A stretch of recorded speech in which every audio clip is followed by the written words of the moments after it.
Please your attention for Sven, right? Flexibility or transformation, a comparison on two different paths to sustainable architecture. Good luck.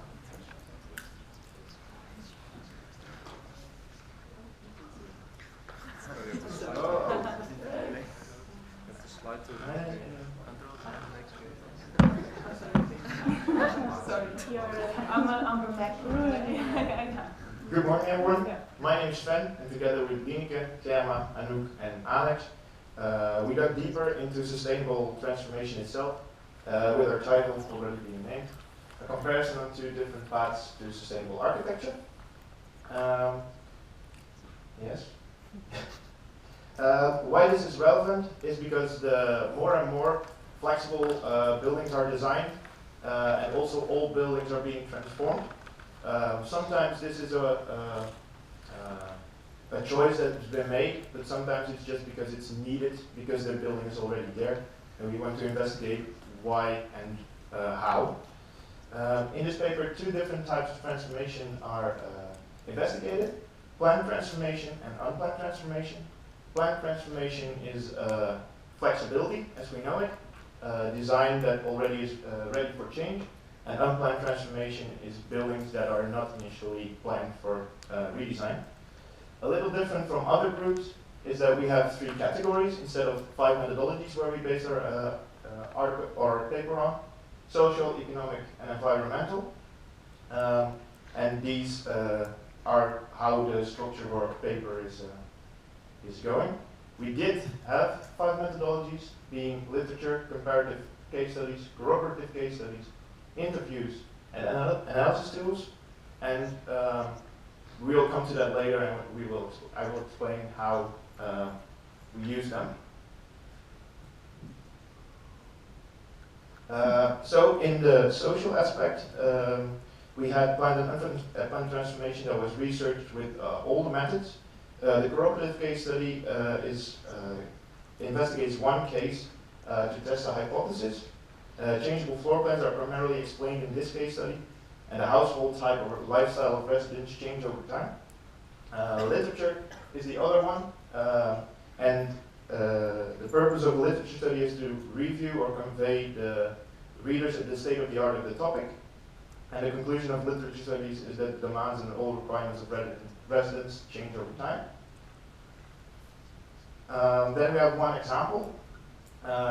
Montanello explains his research in the case Casa de las Flores, and he used corroborative case studies and interviews together to get a better view of what the residents thought of the building. The building has already changed a lot. It's an old building, but it has already changed from non-flexible to flexible.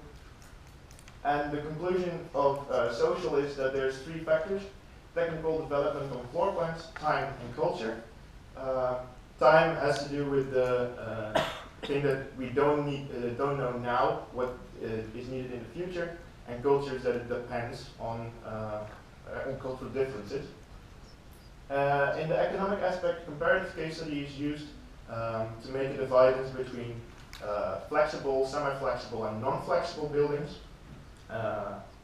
And we also in economic use all 5 methods. Interviews were also used. One of the interviewed people is François, who summarizes the most common opinion on flexibility now. And I think you see it today. There he is. I hope it works. Isolation in the structure is important for the investor, so that the building as an ownership can stay alive even when the need for other programs within the structure changes. Well, and in another case that we looked at in the economic category is the multi-story house. This was investigated through 3 different types of flexibility: non-flexible, semi-flexible, and flexible. Flexible is its initial costs were more, but in the end, after one adaptation, it was already cheaper. Then the environmental The corroborative case study is used there together with all other four. The study shows how durability and versatility come together in a design and what concepts should be more investigated. And analysis tools are used to process information by calculating with it. The input data has to be numerical. Sometimes it's abstract, but then it needs to change to numerical data to get a conclusion out of analysis tools. And life cycle assessment is one of the most important ones. And then again, a case that describes it. It's a bank office that was designed to serve the user of the building. So the users of the building deferred, and through life cycle assessment, the building was very flexible and different users made use of it. And the life cycle analysis is an analysis tool which examines what happens in a process and sees how many waste and what kind of waste in the end is there, and how to change or lower the waste that's used. Concluding is that flexibility is still the future, especially on environmental and economical categories, because in environmental it means that there is less material waste and more recycled materials, and in economic category it means that there is a good long-term investment, and it costs less than unplanned transformation. It has its flaws, and it means that the social aspect is that the cultural differences sometimes make it hard to change the floor plan, or that people don't want to change the floor plan, and that predicting the future is not something that we can really do. And then the last is our recommendations. What needs to be the next step in our research is that we only looked at 3 aspects of the flexibility, and that in the future we need to look at, for instance, aesthetical, manufacturing, transport, and building performances on flexibility to get a better overview. And the references used in the paper. Thank you.